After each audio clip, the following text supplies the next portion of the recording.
Hello student, तो आज की इस वीडियो में हम देखेंगे गैल्वेनिक सेल के बारे में। एनसीईआरटी का हेडिंग है। तो गैल्वेनिक सेल क्या है, इसके बारे में जानेंगे। तो पिछले वीडियो में हमने देखा था कि गैल्वेनिक सेल एक वैद्युत रासायनिक सेल ही है जो वैज्ञानिकों के खोज के अनुसार उनके नाम पर रखा गया है, डेनियल सेल, गैल्वेनिक सेल। लेकिन व्यापक तौर पर इनको वैद्युत रासायनिक सेल कहा जाता है। तो हम यहाँ पे इस अध्याय में दूसरा वीडियो देख रहे हैं गैल्वेनिक सेल के बारे में। तो ये भी क्या करेगा, रासायनिक ऊर्जा को वैद्युत ऊर्जा में बदलेगा। रासायनिक ऊर्जा को किसमें बदलेगा? वैद्युत ऊर्जा में। तो इस बात को मैं यहाँ पे लिख देता हूँ। तो यहाँ पे हम लिखेंगे गैल्वेनिक सेल के बारे में, यह एक वैद्युत रासायनिक सेल है जो कि एक स्वतः रेडॉक्स अभिक्रिया की रासायनिक ऊर्जा को वैद्युत ऊर्जा में बदलती है।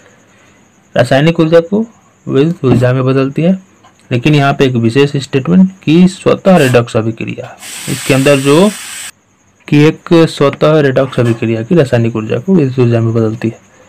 यानी यहाँ पे रेडॉक्स अभिक्रिया होता है। रेडॉक्स मतलब ऑक्सीकरण अवकरण, इलेक्ट्रॉन का त्यागना। पिछले हम सेल में देखे थे कैसे हो रहा था, पिछले वीडियो में आप देखेंगे, जाके देखिएगा। तो रेडॉक्स अभिक्रिया होती है, उसी रासायनिक अभिक्रिया से ही तो रासायनिक ऊर्जा निकलती है। रासायनिक ऊर्जा का मतलब कोई ना कोई रासायनिक अभिक्रिया हो रहा है। अब ये भी एक डेनियल सेल का ही भाग है। कैसे ये गैल्वेनिक सेल बन जाता है? तो जब डेनियल सेल में जो भी स्पीसीज लिए गए हैं, JnSO4, CuSO4, उनकी सांद्रता 1 मोल प्रति लीटर हो और क्या हो, विभव जो है 1.1 वोल्ट हो, तो क्या हो जाता है? Galvanic cell. इस बात को हम लोग जानते थे, पिछले वीडियो में जाने।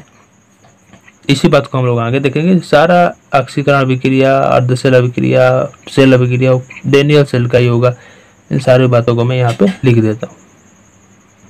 यहाँ पे हम लिखेंगे इस प्रकार कि गैल्वेनिक सेल एक डेनियल सेल ही है, जिसमें निम्न प्रकार रेडॉक्स अभिक्रिया होती है। भाई जैसा डेनियल सेल में होता है वैसा इसमें होता है।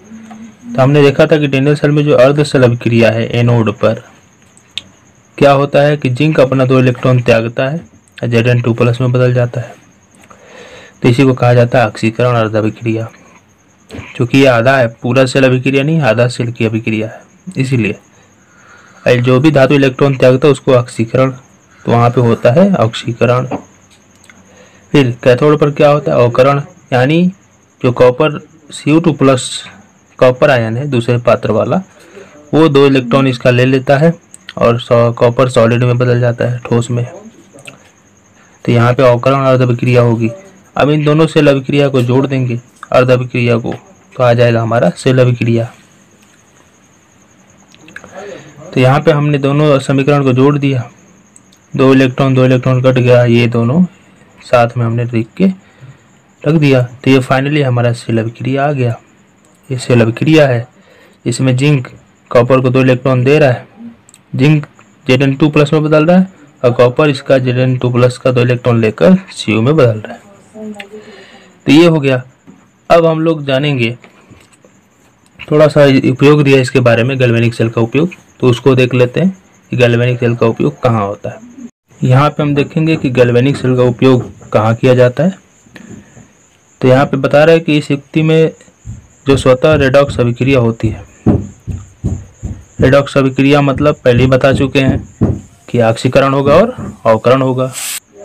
तो इस अभिक्रिया से जो गिब्ज ऊर्जा मुक्त होती है, गिब्ज ऊर्जा मतलब निकली ऊर्जा, रासायनिक अभिक्रिया से निकली बाहर जो ऊर्जा है, जिसको हम लोग रासायनिक ऊर्जा भी बोल सकते हैं, वैद्युत कार्य में रूपांतरित होती है, जिसको मोटर या अन्य विद्युत यंत्रों जैसे हीटर, पंखों, गीजर इत्यादि में उपयोग किया जाता है।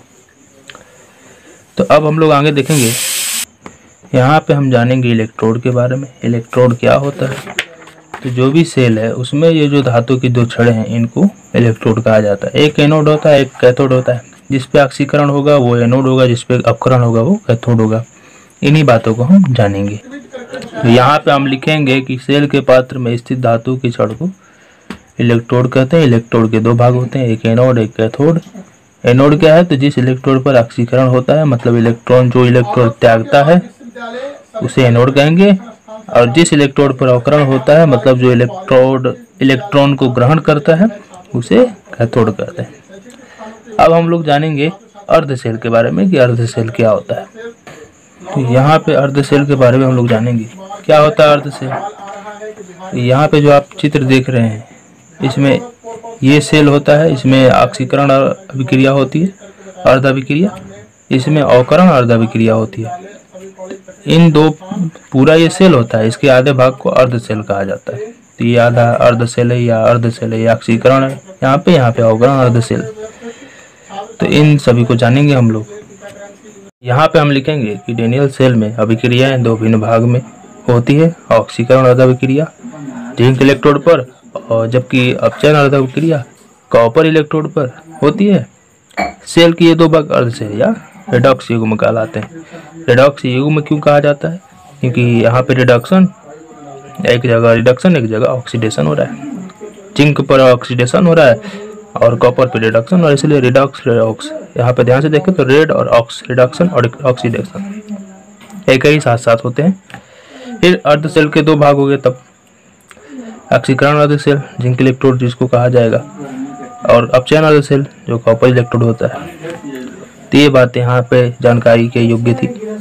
अब हम लोग जानेंगे लवण सेतु के बारे में, जो सेल के, जिसमें आपको देखे होंगे दोनों सेल के बीच में लगा रहता है सेतु, मतलब पुल की तरह दोनों को जोड़े रहता है। तो उसे देख लेते हैं। तो अब हम लोग जानेंगे लवण सेतु के बारे में।